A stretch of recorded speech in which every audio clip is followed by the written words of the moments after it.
자, 이제 오늘부터 7장으로 넘어갑니다. 오늘 제가 그 7장 1절로 6절까지 개역 개정 표준 세번역 메시지 성경을 보내드렸는데요. 그거 나눠드린 거를 먼저 읽고 이제 본격적으로 우리 강의를 시작합니다. 자, 우리 1절 개역 개정 표준 세번역 2절, 3절. 그래서 3절 밑에 메시지까지 쭉 같이 한번 읽어봅시다. 형제들아, 내가 법 아는 자들에게 말하노니 너희는 그 법이 사람이 살 동안만 그를 주관하는 줄 알지 못하느냐. 형제자매 여러분, 나는 율법을 아는 사람들에게 말을 합니다. 율법은 사람이 살아있는 동안에만 그 사람을 지배한다는 것을 알지 못합니까? 남편 있는 여인이 그 남편 생전에는 법으로 그에게 매인바 되나 만일 그 남편이 죽으면 남편의 법에서 벗어나느니라.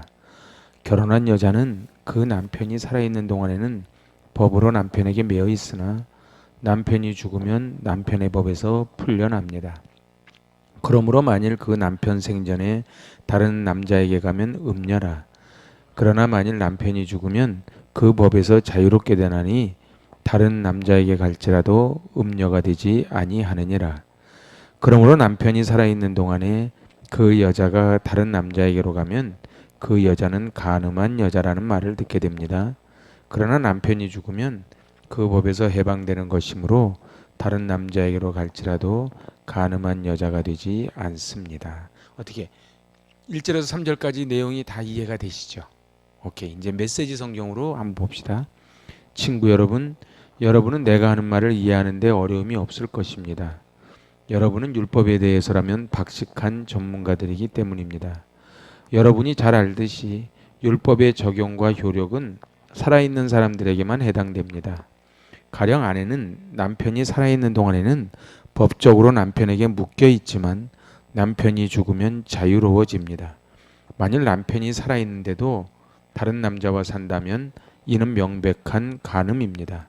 하지만 남편이 죽는다면 그녀는 아무 양심의 거리낌 없이 자유롭게 다른 남자와 결혼할 수 있고 누구도 이의를 제기할 수 없습니다.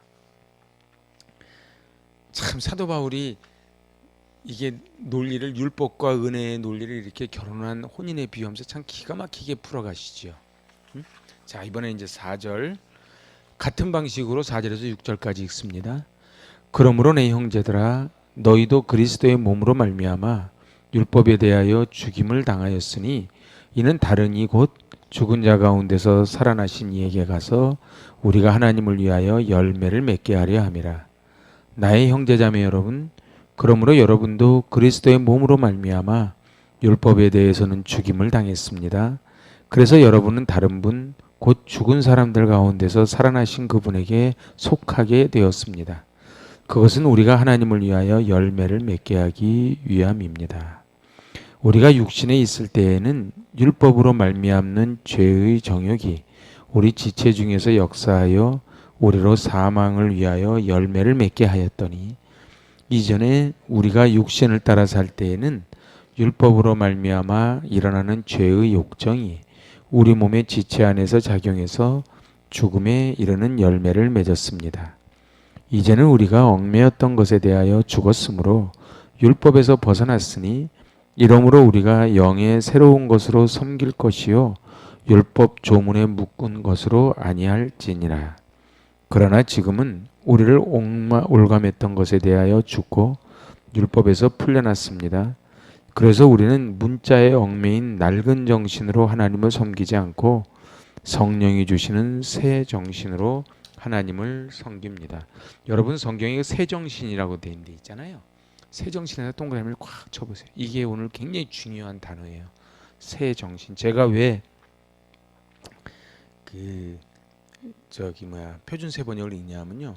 6절 앞에 그러나라고 돼 있죠. 그러나. 근데 이게 원어에 있는데 우리 개역 개정에는 빠져 있어요. 너무 중요한 단어인데 이런 걸 왜 뺐는지를 이해를 못 하겠어요. 그래서 어쨌든 표준 세번역을 꼭 비교해서 봐야 된다. 그래서 그러나 그다음에 새 정신. 이게 바로 에스겔서에서 얘기하는 그 새 정신, 새 영입니다. 자, 이제 우리 메시지 성경이 있습니다. 친구 여러분, 여러분에게 일어난 일이 바로 이와 같습니다.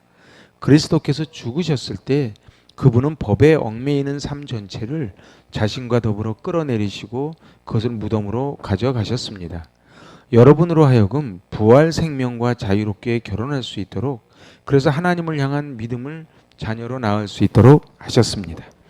우리가 옛 방식대로, 다시 말해 우리 마음대로 살았을 때는 옛 율법 조문에 포위당한 채 죄에 거의 속수무책이었습니다. 그럴수록 우리는 더욱더 반항적이 되어 갔습니다. 그런 삶에서 우리가 내놓은 것이라고는 유산과 사산이 전부였습니다.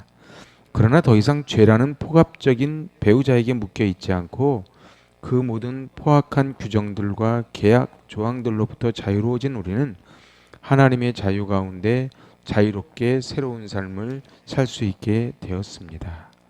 여기서 그 포괄적인 배우자라고 썼잖아요. 이게 지금 율법이라는 거예요. 그래서 오늘 7장으로 넘어가면서 뭐 7장의 그 유명한 그 오라나는 공고한 자로다 이 사망의 몸에서 나를 건져내리요 뭐 이런 말씀이 다 있는데, 사실은 그 말씀을 이해하려면 이 앞에 결혼 비유서부터를 다 봐야만 합니다. 그래서 오늘은 결국은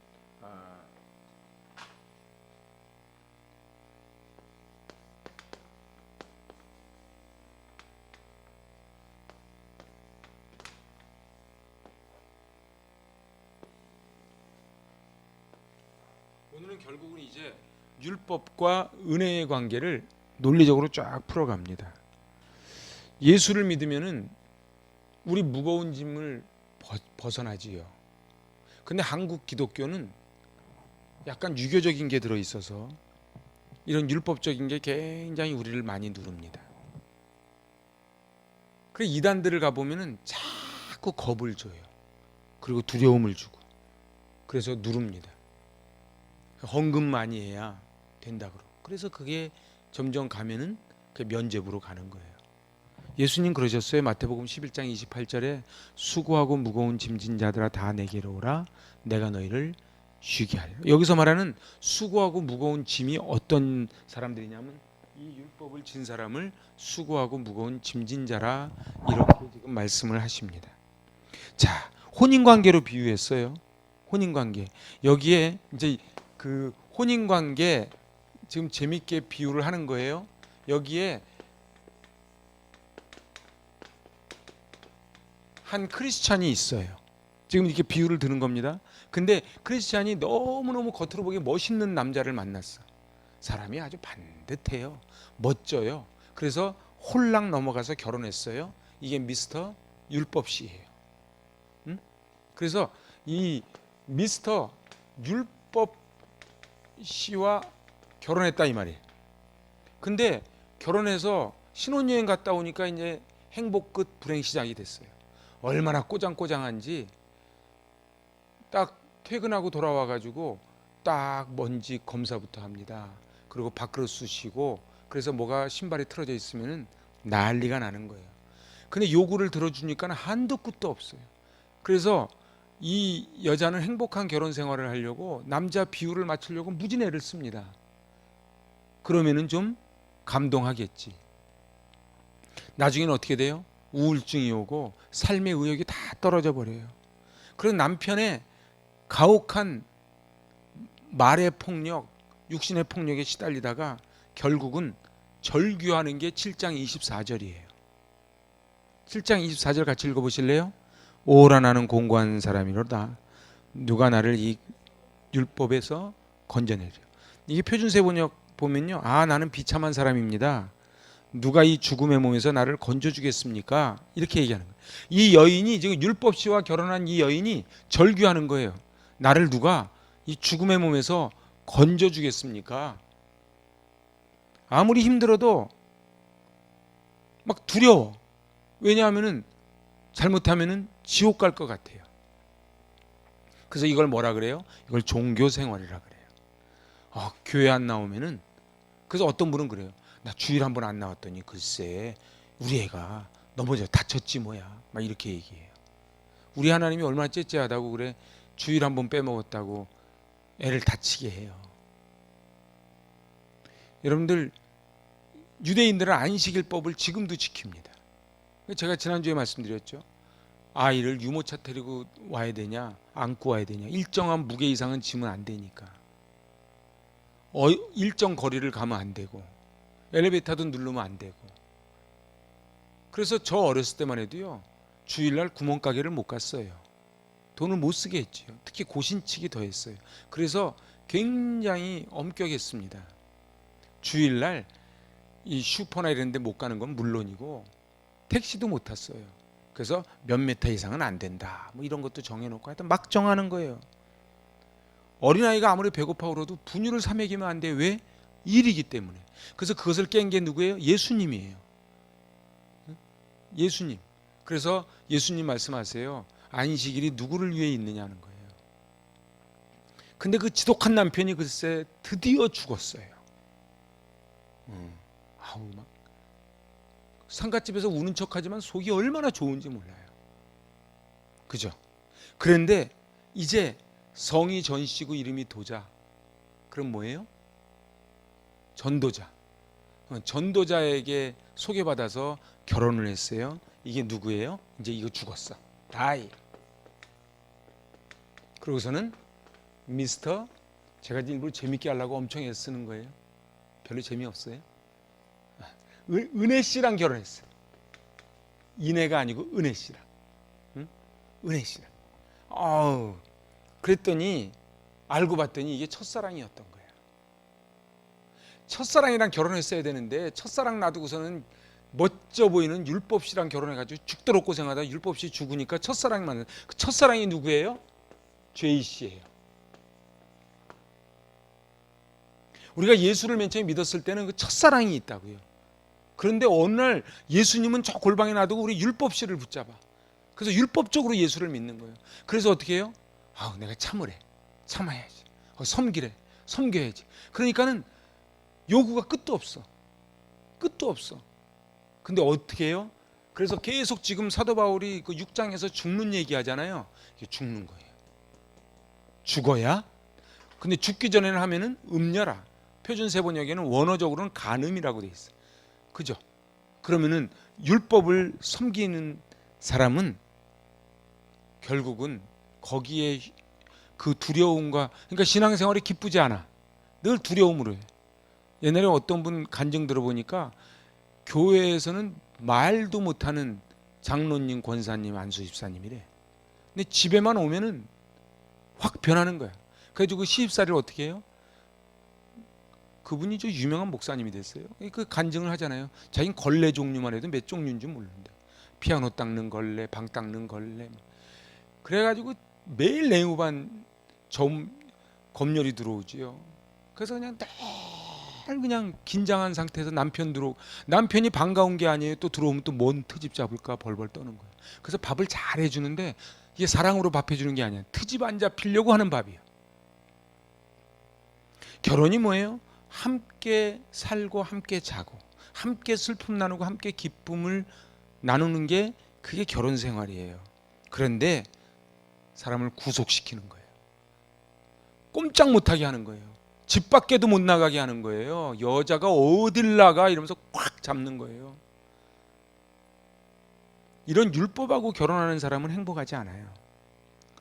율법하고 결혼하면 이거는 그래서 율법이 뭐와 똑같다고요? 치료할 줄 모르는 의사와 같아요. 그 의사가 얘기하는 거예요. 당신 죽는다고. 그러면 대안을 세워줘야 될 거 아니에요. 대안을 안 세우고 너 죽는다는 거야. 이게 율법이에요. 폭군 남편으로부터 벗어날 수 있는 방법은 하나예요. 죽어야 돼요. 죽어야 돼요. 근데 율법이 절대로 죽지 않는다는 데 문제가 있어요. 이렇게 해피엔딩으로 율법씨랑 결혼했는데 홀라당 죽어서 은혜씨랑 결혼하면 얼마나 좋겠어요. 근데 율법이 안 죽어. 그럼 어떻게 해야 돼요? 내가 죽어야 되는 거예요. 오늘 이 얘기를 하는 거예요. 그러니까 오늘 사실은 강의가 끝난 거예요. 이 지금 얘기한 포인트가 뭐냐면 율법하고 잘못 결혼해가지고 벌벌 떨면서 오라 나는 공고한 자로다라고 살던 이 사도 바울이 율법은 안 죽어. 율법이 안 죽으니까 어떻게 해요? 내가 죽어야 첫사랑 죄이씨가 찾아오는 거예요. 예수님이 찾아오는 거예요. 그래서 우리 그 6장 4절 한번 봅시다. 우리 앞에 봤었지요. 4절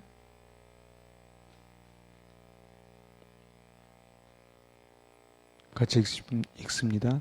그러므로 우리가 그의 죽으심과 합하여 세례를 받음으로 그와 함께 장사되었나니 이는 아버지의 영광으로 말미암아 그리스도를 죽은 자 가운데서 살리신과 같이 우리로 또한 새 생명 가운데서 행하게 하려 함이라.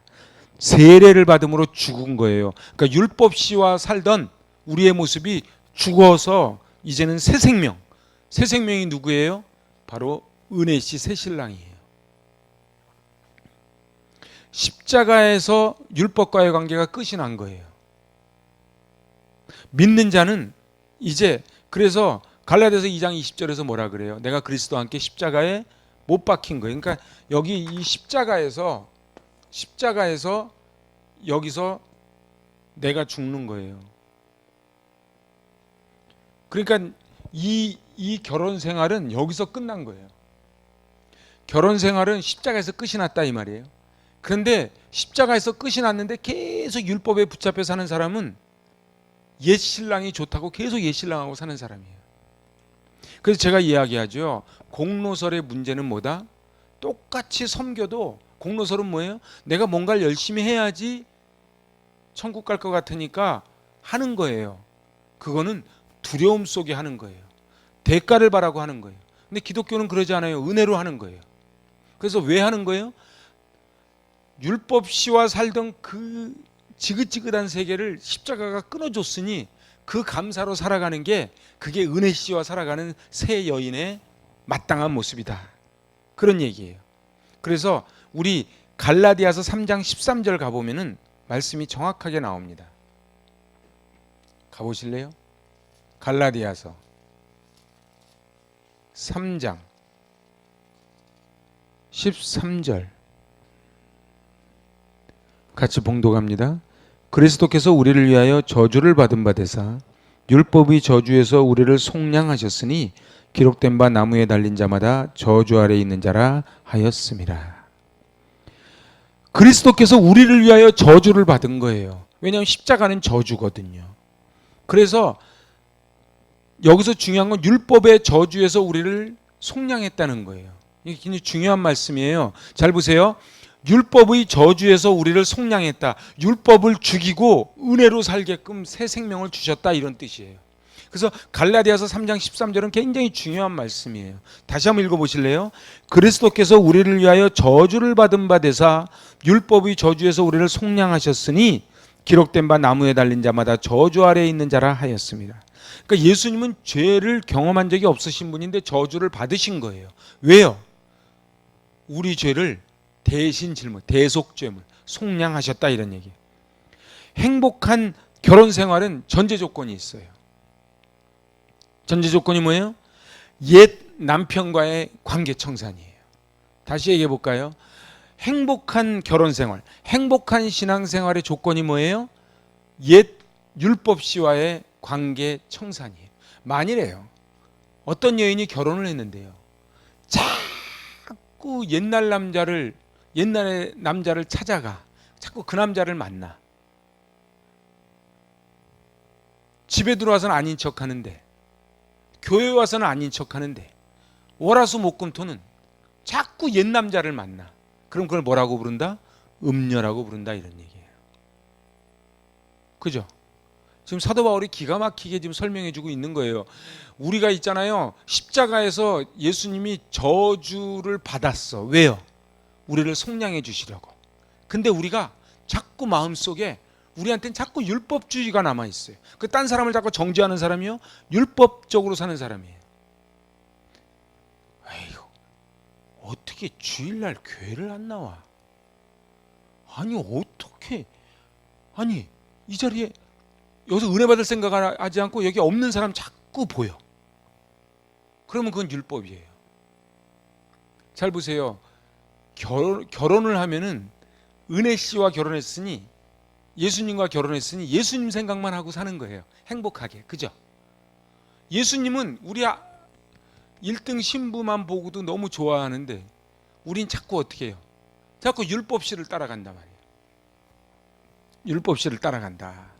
그래서 이 갈라디아서 3장 13절 말씀은 굉장히 중요한 말씀이에요. 과거를 청산하지 못하고 옛 애인에게 매여 살아가는 거예요.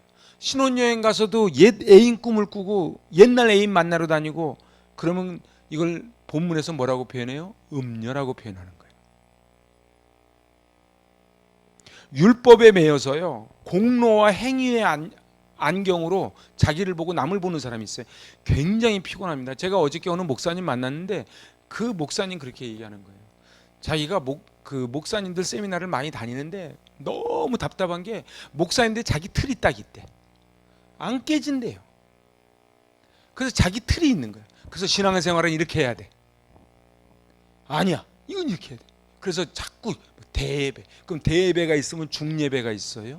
소예배가 있고. 하여튼 용어가 희한해. 응? 율법에 대해서 죽었는데 율법에 매여 살아가는 이것을 영적인 간음이다, 이렇게 얘기하는 거예요.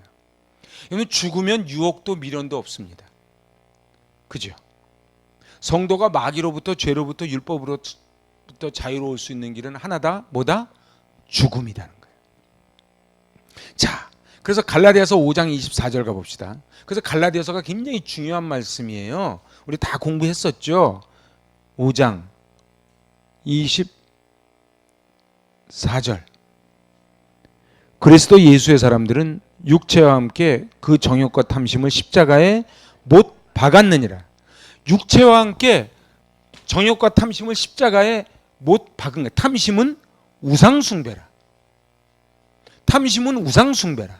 그러니까는 우리의 모든 정욕과 탐심을 십자가에 못 박았다. 그게 무슨 얘기하는 거예요? 죽었다는 거예요. 율법 씨와 함께 살던 결혼 생활, 은혜 씨와 함께 살던 결혼 생활의 차이가 뭐예요? 응?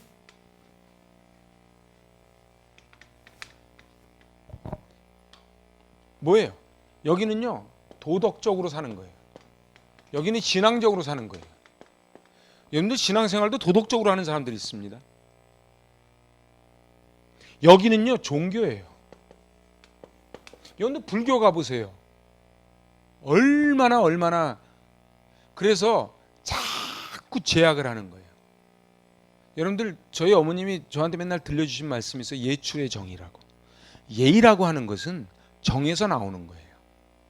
그러니까 정에서 나와서 내가 너무너무 부모님을 사랑해.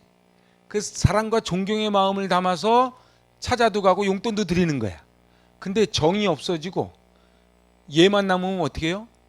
그러면 이제 아파트 앞에다가 놓고 가라 그러고 호수 바꿔버리고, 그래서 영어를 못 읽어서 못 찾아온대잖아.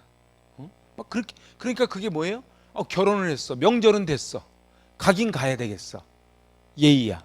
근데 갈래니까 마음이 안 땡겨 라고 억지 춘향하는. 그러니까 누가 시댁 가고 친정 가면서 막 마음이 설레이냐 이 말이에요. 그래서 우리가 이 본문을 자세하게 보는 건요, 5절에서요. 5절에 나오는 육신, 육신, 죄의 정욕, 이런 게 나오잖아요. 육신, 죄의 정욕, 그죠? 그리고 사망을 위하는 열매. 그거 동그라미 쳐보세요.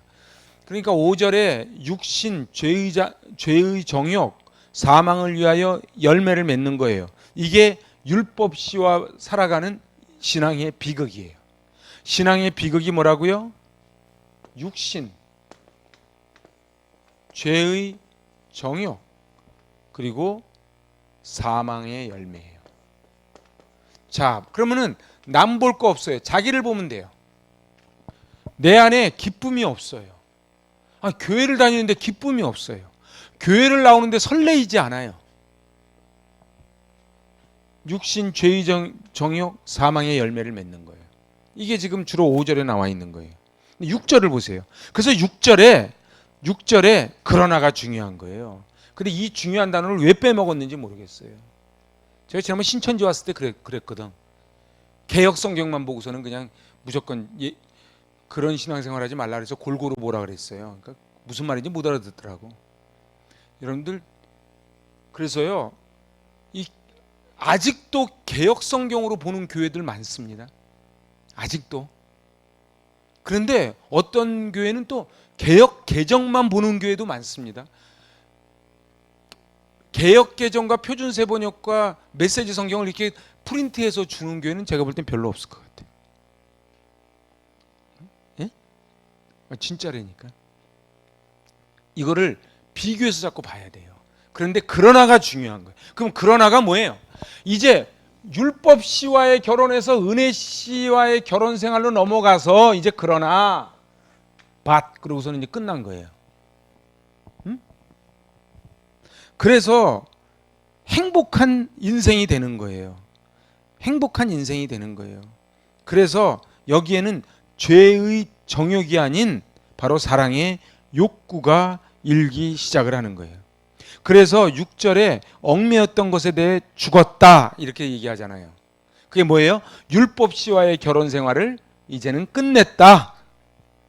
그래서 여기 표준 세번역이 뭐라고요? 문자에 얽매인 낡은 정신으로 하나님을 섬기지 않고, 이게 뭐예요? 율법이에요.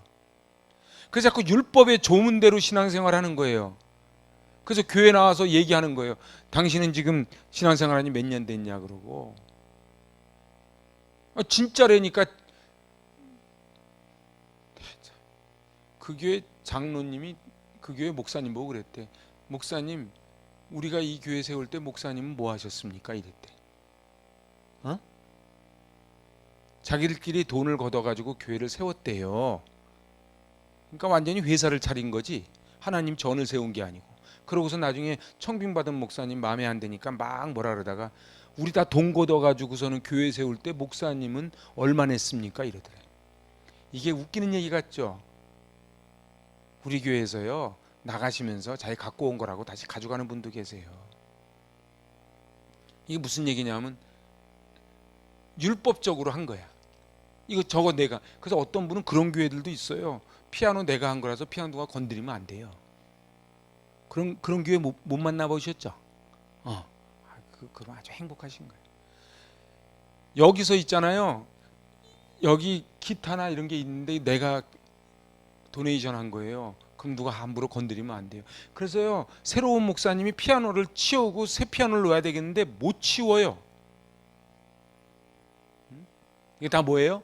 율법적으로 예수를 믿는 거예요. 근데 한국 교회 안에 깊숙이 율법적인 게 들어와 있어요. 제가 지금 이게 막 극단적인 예를 들어서 그렇지, 솔직히 우리 마음속에 어떤 교회는요, 전통 교회 가면요, 주방 팀장을 못 해요. 주방 팀장 못 한다니까요. 주방 팀장 하려면요, 저 밑에서부터 해서 최소한 10년 이상 경력을 쌓아 올라와야 돼요. 왜 그래요?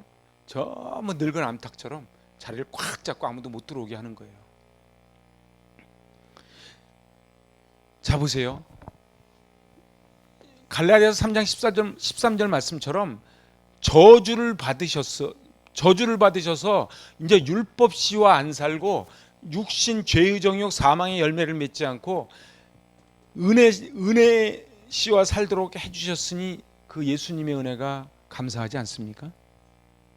그 감사함으로 이 몸밖에 드릴 것 없어 하는 것을 은혜라 그러는 거예요. 그 교회는 이렇게 하는 거예요. 이게 안 되잖아요. 그럼 맨날 투덜이 인생 되는 거예요. 맨날 뭘 요구만 하는 거예요. 저는 막 그런 거 보면 막 화가 나 죽겠어. 뭐가 화가 나냐면 아직도 율법 씨와 사는 게 너무 화가 나는 거예요. 그래가지고요, 내가 온 지가 지금 몇 년 됐는데 아직까지 나를 이렇게 대접해 주냐 그러고, 뭐든지 다 맞춰줘야 돼. 교회는요, 그냥 그 은혜로 살아가는 데예요. 근데 이게 안 되잖아요.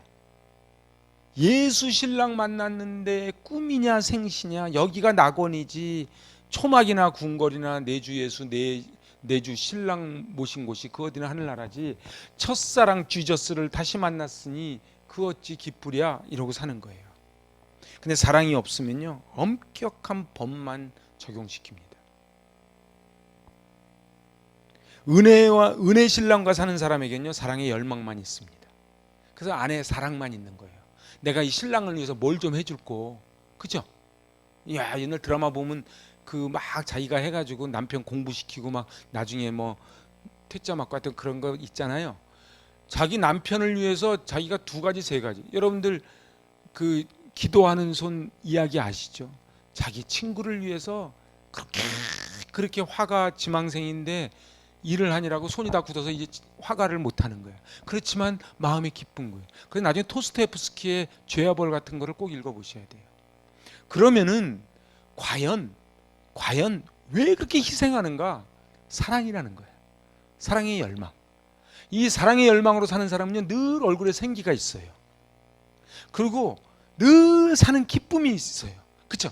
막 신랑 빨리 좀 보고 싶어. 이 신랑이 와서 나를 또 사랑해 줄 텐데. 그러니까 주일 교회 오는 게 너무 기뻐. 주일날 교회 가면 신랑 예수가 나를 맞이해 줄 텐데. 막 설레이는 거야. 근데 교회 오는 게 내가 또 교회 또 가야 되나 거야. 내가 올해까지만 다닌다 내가. 그건 율법시와 사는 사람이에요. 율법시와 사는 사람. 그래서 찬송 부르고 기도하고, 그래서 찬송 부르는 거예요. 늘 울어도 눈물로써 못 갚을 줄 알아. 이 몸밖에 더 없어서 이 몸 바칩니다. 그러니까요, 옛날에 초대교회 교인들이 그 안희숙 여사의 죽으면 죽으리다 그 책 한번 읽어보세요. 사형 선고를 받고도 찬송을 부르는 거예요. 그러니까 갑바도기아에서 어떻게 찬송을 부를 수 있었냐? 바로 율법시가 아니고 은혜시랑 살았기 때문에 그런 거예요. 근데 교회가 기득권이 되면서 이제 은혜시는 버려버리고 옛신랑 율법시를 붙잡고 사는, 지금 사도 바울이 지금 그 얘기를 하는 거예요. 그래서 이거를 뭐라고요? 6절에 새 정신이라고요. 새 정신. 여러분들 보세요. 성령이 주시는 새 정신으로 하나님을 섬기는 거예요. 이거 하지 마라, 이거 해라, 이런 식으로 하는 거는 율법시예요. 그렇다고 그러면 아무것도 없어지냐? 그런 건 아니에요. 그렇지만 아까 제가 예출의 정의라 그랬잖아요. 그러니까 은혜로 하는 거예요. 은혜로. 야, 나 같은 죄인 살리신 그 은혜 고마워. 이 몸밖에 드릴 것 없어서 제가 이 몸 드립니다. 그러니까 어때요? 남이 안 하면 더 좋아. 내 몫이 더 커지니까. 그죠? 막 하는 거예요. 응? 청소? 어이씨, 청소당번에 나오지도 않고 나 혼자서. 이거 율법시야. 제가 오늘이요, 이거 쭉 다 맞춰놓고 기타 갖다 놓고 이거 쭉 해놓고서는 악보 해놓고 세팅해놓고 다 했어요. 저는 율법시처럼 투덜투덜 되지 않아요. 왜냐하면 감사한 거예요. 감사한 거예요. 여러분들 예배 드릴 수 있는 게 얼마나 감사한 줄 아십니까? 사람들이 잘 몰라서 그러는데요, 나중에는요 드리고 싶어도 못 드릴 때가 와요. 제가 오늘 오전에 운동하면서 이어령 교수님 생전에 그 녹화한 영상 2개를 봤어요. 그 이어령 교수님이 돌아가시가 2년 전에 찍은 것 같아. 근데 그러는 거예요. 자기가 죽음이 내 앞에 왔을 때 자기가 어떠한 마음으로 갈고 메멘토 모리 자기 6살 때 했다는 거예요. 그러면서 죽음을 기억해라. 그러면서 이어령 교수님이 1분 1초라도 아껴서 그렇게 살아간다는 거예요. 그래서 옛날엔 지성이었는데 이제는 은혜로 살아간다는 거예요. 여러분들 은혜로 살아야 됩니다. 이 은혜가 떨어지잖아요. 인간은요 다 말종됩니다. 제 표현이 좀 심한가요? 그렇지 않아요. 인간은 왜 저런 게 은혜가 떨어져서 그래요. 간단해요. 저 사람 왜 저래? 그 은혜가 들어가서 그래요. 그래서 아무리 일자 무식이라도요, 은혜만 들어가면요 진짜 보아 같은 사람이 되고요. 은혜가 떨어지잖아요. 목사, 장로, 권사 아무리 해도요 교회에 해만 끼치고 쓰레기 노릇합니다. 그래서 우리는 은혜를 받아야 돼요. 결국은 사도 바울은 자기 몸을 십자가에서 못 박으신, 저주를 직접 받으신 예수님의 은혜를 깨닫고 그래서 사도 바울이 뭐라고 고백을 해요? 에베소 장로들한테 내가 내 몸을 다 내어줘도 나의 달려가기를 다 달려가고 내 사명을 마치려 하면은 내 생명을 조금도 귀한 것으로 여기지 않겠다는 거예요. 그 왜요? 예수님이 십자가에서 그 저주를 다 받아주셨거든. 그래서 오라 나는 공고한 자로다. 이 사망의 몸에서 누가 나를 건져내리요? 이 고백을 하는 거예요. 그 대지라는 소설 아십니까? 펄벅 여사가 썼어요. 그 대지 보면은 그 중국 본토로 갔다 막 메뚜기 떼가 쫙 하잖아요. 이 펄벅 여사가 굉장히 완벽주의자래요. 그래서 무책임하거나 게으름은 용서가 안 된대요. 그런데 딸이 정신지체 장애가 됐어요. 정신지체 딸을 키우면서 완벽주의가 사라졌대요.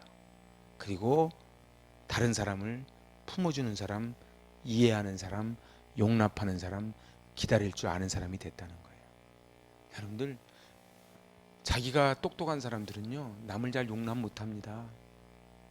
그런데 우리 하나님이 우리를 용납해 주셨다는 사실을 알아야 돼요. 하나님이 우리를 용납해 주셔서 우리가 여기 있는 거예요. 그래서 성령이 주시는 새 정신을 가져. 여기 새 정신이 굉장히 중요한 정신이에요. 그래서 제가 표준세 번역에서 본 거예요. 성령이 주시는 새 정신으로 하나님을 섬깁니다. 그 6절 표준세 번역만 다시 한번 읽어보실래요? 굉장히 중요한 거예요. 시작. 그러나 지금은 우리를 올감했던 것에 대해서 죽어서 율법에서 풀려났습니다.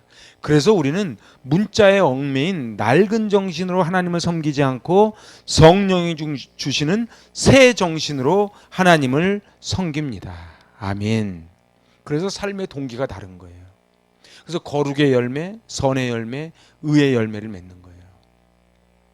여러분들, 요한복음 15장에서 뭐라 그래요? 열매를 저절로 맺는다 그러잖아요. 내가 예수에 붙어 있으면, 은혜 씨와 살다 보면, 미스터 은혜 씨와 살다 보면 저절로 열매를 맺는 거예요. 성령의 9가지 열매를. 근데 그 로마서 그 7장 5절 한번 보실래요? 그 오늘 그 5절. 여기 보니까 뭐라 그래요?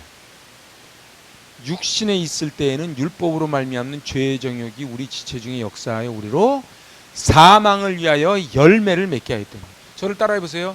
열매 맺지 않는 사람은 아무도 없습니다. 이거 가만히 보세요. 열매 맺지 않는 사람은 아무도 없습니다. 근데 사망의 열매를 맺을 것인지, 새 마음, 새 정신으로 성령의 열매를 맺을 것인지 우리는. 그래서 갈라디아서 5장에 보면 육신의 열매 15가지, 성령의 열매 9가지가 등장하잖아요. 열매 안 맺는 사람이 어디 있어요? 저를 한번 따라하세요. 우리에게는 삶의 원칙이 있습니다. 그게 뭐예요? 은혜의 원칙이에요. 이 은혜의 원칙을 잊어버리면요, 우린 다 율법주의자가 돼버리고 맙니다. 우리 머릿속이 뇌 구조가 그래요. 좀 배웠다고요, 좀 가졌다고요, 갑질하고요. 다 왜 그래요? 율법주의자들이라서 그래요. 보세요. 제가요, 저쪽 옛날 신학하기 전에요, 거기 그 교회는 국회의원이 몇 명 다녔어요. 근데 제가 비 오는 날 충격을 받았어요. 제가 아주 잊지를 못해. 이게 딱 성경을요, 이렇게 딱 들고 나타나가지고요, 이렇게 딱 국회의원 나리가 교회에서 딱 나왔어요. 기사가 비 오는데 차를 닦고 있더라고요. 평소에 얼마나 난리를 쳤습니까? 아니, 율법시야. 그 딱 나오는데 딱 이러니까 얼른 성경을 갖고 기사 딱 펼쳐드리고, 누구처럼 공항에서 가방 씩 밀잖아요. 응? 그거 다 왜 그래요? 지가 국회의원이라 이거지. 그러니까 비서관한테 가방 발로 픽 미는 거예요. 우리도 비서가 없어서 그렇지, 비서만 있으면 발로 한 번씩 밀잖아요. 괜히 집에 와서 큰 소리 뻥뻥 쳐. 밖에 나가 꼼짝도 못하면서. 그 왜 그래요? 이게 다 율법시들이에요. 율법시들은 어떤 줄 알아요? 들어오면 내가 누군 줄 알아? 누구긴 누구예요? 죽을 죄인이지. 교회 와서도 그래. 내가 목사인데 나를 왜 대접 안 해줘? 이러는 거예요. 자, 목사라고 얘기를 든 거예요. 그런 사람 많습니다. 우리 교회 말고 전통교회 가면 정말 많아요. 그리고 앉는 자리도 못 앉게. 그래서 그런 경험 많습니다. 새신자가 앉더니 나오라는 거야. 여기 원래 내가 앉는 자리. 많이 들어봤죠? 그 왜 그래요? 다 율법시라 그래서. 여긴 내 자리예요. 율법이 아니라 은혜로 살아야 돼요. 은혜로 살아가는 사람들이 모이는 곳이 교회예요. 다시 얘기해 볼까요? 은혜로 살아가는 사람이 모인 곳이 교회예요. 그러니까 교회 안에 분란이 있을 수 있어요, 없어요? 없지. 은혜로 사는데. 그 교회 안에 분란이 있다는 얘기는 무슨 얘기예요? 율법시들이 많다는 얘기예요. 근데 사도 바울이 뭐라 그래요? 자기 안에 율법시가 있다 그러잖아요. 자기 안에. 그죠? 그 두 가지 법이 싸운대잖아요. 율법시와 은혜시가. 여러분 안 그래요? 그런 게 있어요. 그래서요, 내가 오늘 교회 좀 일찍 왔어요. 근데 어떤 사람 보니까는 한두 번이 아니야. 올 때마다 늦어.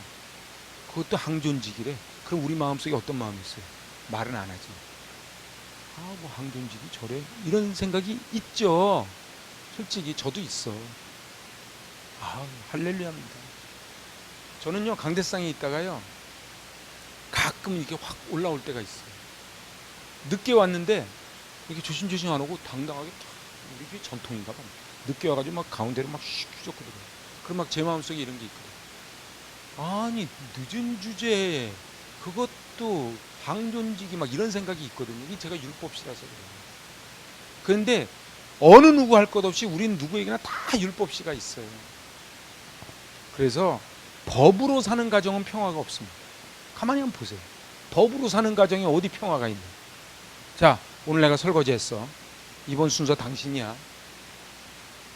순서 정해. 지금 아내가 근데 너무 아파. 오늘 아내가 할 순서야. 그럼 어떻게 해야 돼요? 아내 대신 해주면 되지. 근데 그걸 어떻게 해요? 법을 따지는 거야. 법을. 계약서 쓰고. 그러면 어떻게 돼요? 자식들이 삐뚤어져요. 은혜로 살아가는 가정은 행복하고요, 용서가 있고 평화가 있습니다. 그래서요, 제가 한번 그 영화에 저는 좋은 거 제가 따와. 영화 쉰들러 리스트 영화에서요, 독일군 장교한테 쉰들러가 했던 얘기예요. 한번 들어보세요. 무엇이 진정한 힘입니까? 죽일 수 있으면서 죽이지 않고 때릴 수 있으면서 때리지 않는 것, 바로 은혜를 베풀 줄 아는 것, 그게 참된 힘 아니겠습니까? 이렇게 쉰들러가 독일 장교한테 하는 얘기예요. 이걸 뭐라 그래? 이거 온유라 그래요. 죽일 수 있는데 죽이지 않고, 때릴 수 있는데 때리지 않고, 내가 힘이 있는데 양보하고 엎드리고, 나도 당당하게 앉아 있을 수 있는데 먼저 가서 좀 섬기고, 그거를 은혜라는 거예요. 근데 이거를 일부러 흉내내야지. 그래가지고 어떻게 해요? 남 보는데 좀 그래, 은혜 있는 척 해야지. 그러면 막 속으로 끓는 거야. 그래서 가끔 드라마 보면 그런 거 나오잖아요. 국회의원들이 자원봉사 가서 이렇게 막 하는 척하고 돌아가면서 에이 하고 버리고, 그런 거 나오잖아요. 뭐 실제 그런 사람은 없겠지만, 그게 다 뭐냐면 다 율법시들. 근데 사실은 우리도 안에 다 그런 마음들이 있더라는 거예요. 하나님의 사람들은요, 허술한 것 같지만 삶의 원칙이 반드시 있습니다. 저를 따라하세요. 은혜로 살아갑니다. 사랑으로 살아갑니다. 용서로 살아갑니다. 이게 은혜로 살아가는 사람들의 특징입니다. 일부러 내가 용서해야지가 아니고 용서가 되는 거예요. 제가 이번 내일 말고 그 다음 주에 보여주려고 제가 유튜브에서 몬탈반 영상 찍어놓은 거, 그거 그 자원봉사단하고 기독교 TV에서 한 거를 제가 쭉 봤는데, 이야, 쓰레기 거기가 우리나라 난지도 같은 데거든요. 응? 옛날 우리나라 난지도 아시죠? 상암동이 저렇게 될 줄 누가 알았겠어요? 상암동이요, 진짜 땅굴 파서 살던 데가 상암동 아닙니까? 그런데요, 거기서 하루 종일 구덩이에서, 애가 학교도 못 가, 돈이 없어서. 그래서 구덩이 들어 올려가지고 애들이 그 가게 가가지고 우리나라 돈으로 300원인가 받더라.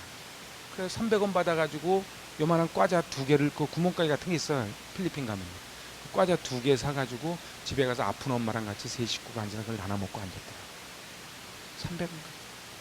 근데 놀라운 거는 애들이 너무 해맑은 거예요. 우리는 애들한테 별거 다 해줘도 애들이 과연 그만큼 감사한가. 죄에 매여 사는 것, 율법에 매여 사는 것을 성경은 뭐라 그래요? 간음이다, 이렇게 얘기해요. 그러니까 굉장히 심각한 얘기예요. 이게. 예수와 함께 살고 예수 안에서 예수님을 통해 예수와 함께 죽는 사람은 반드시 예수님의 열매를 맺는 거예요. 그게 성령의 열매예요. 율법은 이제 다 끝났어. 한번 따라해요. 율법은 절망을, 은혜는 희망을 낳습니다. 율법은 절망을 낳고요, 은혜는 희망을 낳습니다. 그래서요, 예수를 믿는다는 것은 은혜를 갖고 사는 거고요, 은혜를 갖고 사는 사람은요 늘 희망을 갖고 사는 거예요. 우리 하루하루 정말로 예수 신랑 만난 그 행복으로 사시는지요? 조금 생각을 해봐야 되겠어요. 응? 우리 그 신랑 예수, 그래서 주의 순결한 신부가 되리라 우리 찬양을 하는데 정말 1등 신부가 좀 됐으면 좋겠어요. 그래서 로마서 이제 드디어 이제 7장 이제 하이라이트 8장으로 넘어가고 막 있는데, 아, 절망이 아닌 희망. 정말로 예수님만 생각하면 가슴이 설레이고, 그 설레이는 걸 다 자녀들에게 전해주고 이웃에게 전해주고, 그러면 그게 가문이 되고 그게 전도가 되는 것이겠지. 우리 그 율법 씨와 사별하고 이제 은혜 씨와 결혼해서 천국 인생 살아가실 수 있길 바랍니다. 아멘. 기도합니다. 하나님 아버지, 죽음에 이르는 열매를 맺었던 저희가 이제 율법에서 풀려나 새 정신으로 하나님을 섬기기를 원합니다. 우리 안에 희망이, 소망이, 용서가, 사랑이 넘쳐나게 하여 주옵소서. 예수님의 이름으로 기도하옵나이다. 아멘.